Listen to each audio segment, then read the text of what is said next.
Hello guys, blender beginner series के first part में आज हम लोग देखने वाले हैं चार चीज।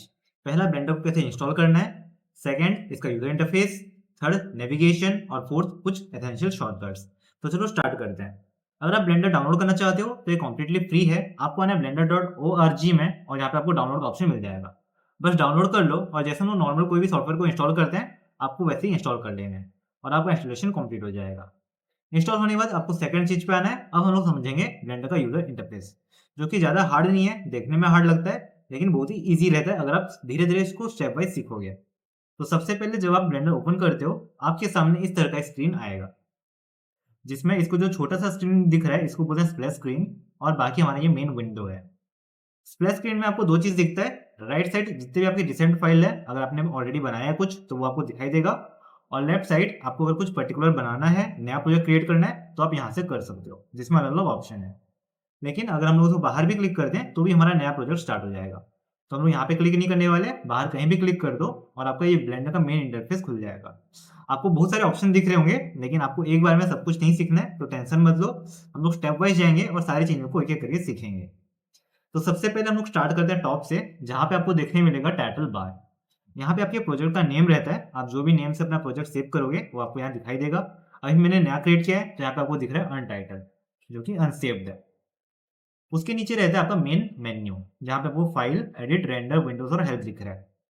तो ये मेन हमारा विंडो रहता है। और इसी के पास में जो लग के है और भी ढेर सारे ऑप्शंस, ये सारे रहते हैं अलग अलग वर्क स्पेस। मेनली जब आप फर्स्ट टाइम ओपन करते हो तो आपको लेआउट वाला वर्क स्पेस दिखाई देगा, और ये है लेआउट सेक्शन का मेन विंडो। यहाँ पे हर एक चीज को बोलते हैं एक एक एरियाज, जो कि ये एक मेन एरिया है, जिसको हम लोग बाद में चेंज भी कर सकते हैं। कैसे करना है देखेंगे। और ये एक एरिया है, ये एक है, और नीचे और एक एरिया, टोटल चार एरियाज रहते हैं। और नीचे रहता है आपका स्टेटस बार, जहाँ पे आपको कुछ कुछ और शॉर्टकट्स दिखाई देंगे।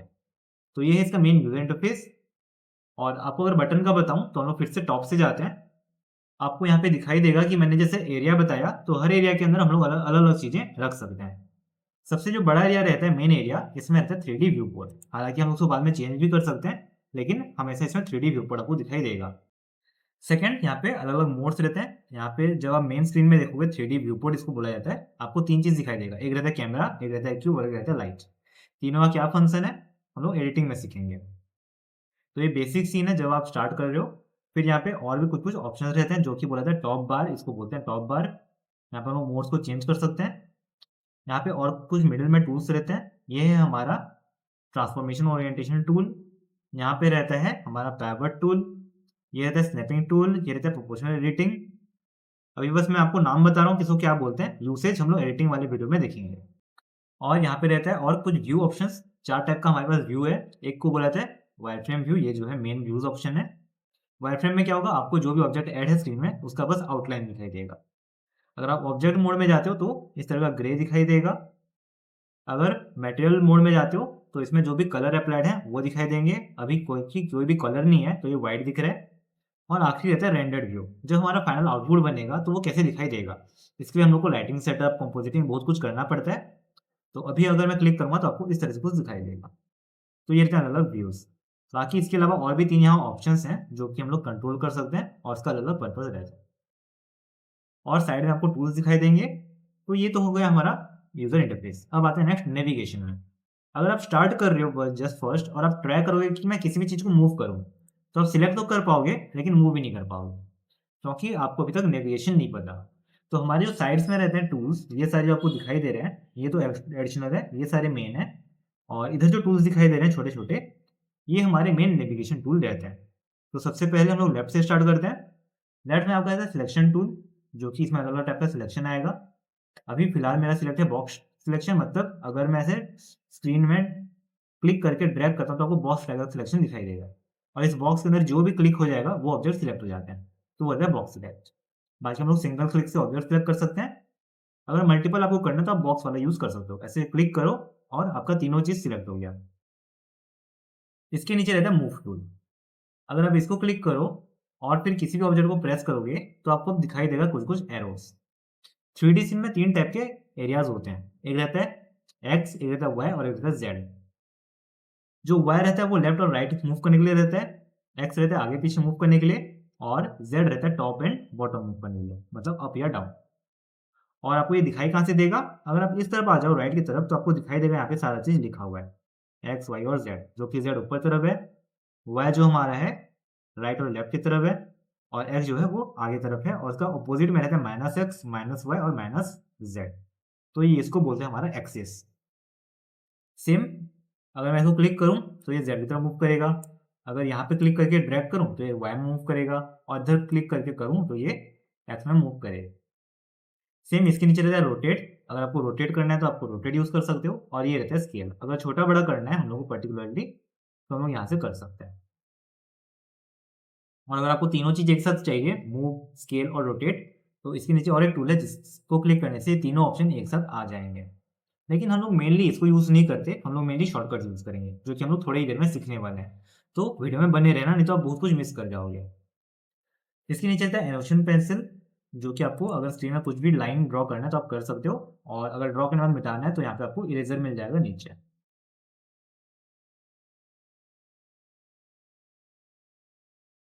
तो इसको मैं हटा देता हूँ। ऐसे और भी कुछ-कुछ टूल्स हैं जो अभी हमारे फिलहाल काम के नहीं है, तो इसको भी मैं स्किप कर रहा हूँ। नेक्स्ट आते हैं हम लोग राइट की तरफ। अगर मेरे को इस स्क्रीन को मूव करना है मतलब ऐसे स्टिक नहीं रखना है, मैं इसको घुमाना चाहता हूँ। तो आप ये वाले जो हैंडल हैं, इससे घुमा सकते हो। आपको कहीं भी क्लिक करना है पावर पॉइंट में और अगर आप ड्रैग करोगे तो आप देख सकते हो स्क्रीन घूम रहा है। ऐसे हम लोग स्क्रीन को मूव कर सकते हैं। नेक्स्ट अगर आपको ज़ूम इन या ज़ूम आउट करना है तो आप इससे कर सकते हो। आपको यहाँ क्लिक करना है, ऊपर की तरफ लोगे तो ज़ूम इन होगा, नीचे की तरफ माउस को ड्रैग करोगे तो ज़ूम आउट होगा। सेम अगर आपको सीन में मूव करना है लेफ्ट या राइट या फिर आगे या पीछे अलग कोई ऑब्जेक्ट में जाना है, तो आप हैंड वाला ऑप्शन ले सकते हो। यहाँ पे आपको फिर से क्लिक करना है और अपने माउस को मूव करना है। आप माउस जिस तरफ मूव करोगे आपका सीन उस तरफ मूव होगा। नेक्स्ट आता है कैमरा व्यू। अगर आपको ये कैमरा से क्या दिखाई दे रहा है मेरे सीन में, वो चेक करना है तो आप कैमरा व्यू ले सकते हो। यहाँ क्लिक करो और डायरेक्टली कैमरा खुल जाएगा और कैमरा के अंदर जितना भी पोर्शन आपको दिखाई देता है। ऑफ करना है तो आप री-क्लिक कर सकते हो, ऑफ हो जाएगा। और ये रहता है पर्सपेक्टिव व्यू। इसको अगर आप क्लिक करोगे तो आपको एक फ्लैट व्यू दिखाई देगा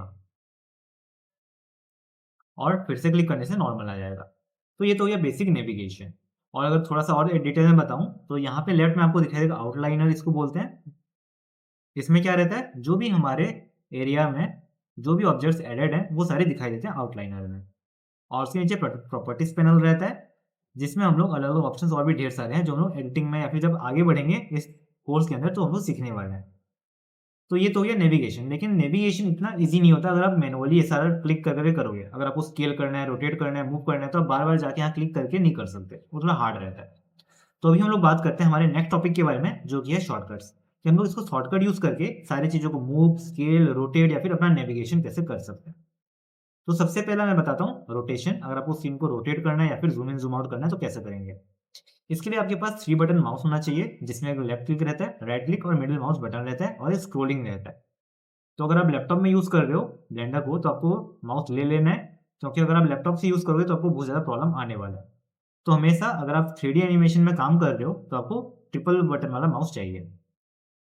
तो अगर हम लोग मिडल माउस बटन को क्लिक करें तो हम लोग सीन को रोटेट कर सकते हैं इस तरह। और रोटेट जब भी होगा आपको याद रखना है कि आपका जो ऑब्जेक्ट सिलेक्ट है उसके हिसाब से रोटेट होगा।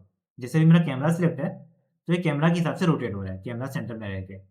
अगर मैं क्यूब सिलेक्ट कर लूँ और फिर रोटेट करूँ तो आपको दिखाई देगा कि अभी क्यूब मिडल में है और मेरा सीन रोटेट हो रहा है। तो अब जिस ऑब्जेक्ट को होल्ड करके रखोगे और रोटेट करोगे वही वाला रोटेट होगा। ज़ूम इन करने के लिए आपको स्क्रॉल अप करना है और ज़ूम आउट करने के लिए स्क्रॉल डाउन करना है।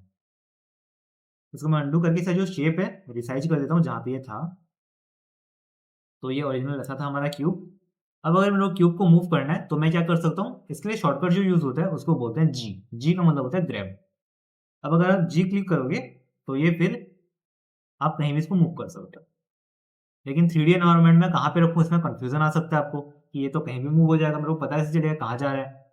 तो इसके लिए शॉर्टकट है, आप जिस एक्सिस में मूव करना चाहते हो, जी क्लिक करने के बाद उस एक्सिस को सिलेक्ट करो।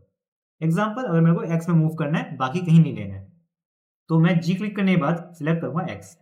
आप देख सकते हो यहाँ पे रेड लाइन हाइलाइट हो गया, मतलब अभी जहाँ पे चाहे मैं माउस को कहीं भी लूँ ये सिर्फ़ रेड लाइन पे ही मूव करेगा। सेम अगर मेरे को वाई में लेना है, तो मैं वाई क्लिक करूँगा और ये अभी सिर्फ़ वाई में जाएगा और अगर ज़ेड लेना है तो ये सिर्फ़ ज़ेड में जाएगा। तो इस तरह से हम लोग इसको मूव कर सकते हैं। सेकंड अगर स्केल करना है तो उसके लिए शॉर्टकट है एस। एस क्लिक करने से हम लोग इसको स्केल कर सकते हैं। अगर मैं नॉर्मली स्केल कर रहा हूँ तो ये यूनिफॉर्मली हर तरफ से बड़ा होगा। और सेम चीज़ हम लोग जी में यूज़ किए थे, सेम चीज़ एस में भी यूज़ कर सकते हैं। अगर मेरे को पर्टिकुलरली कोई एक साइड में इसको साइज़ बढ़ाना है, तो अगर मैं चाहता हूँ सिर्फ एक्स में बढ़े, तो मैं एक्स क्लिक कर सकता हूँ। तो अब सिर्फ ये एक्स की तरफ बढ़ेगा, बाकी साइज़ नहीं बढ़ेगा। वाई क्लिक करने से सिर्फ वाई और जेड क्लिक करने से सिर्फ जेड। और आप एक बार सिंगल क्लिक कर दो तो ये जितना स्केल हुआ उतना में रह जाएगा। और नेक्स्ट आता है रोटेट, तो इसके लिए सिंपल है।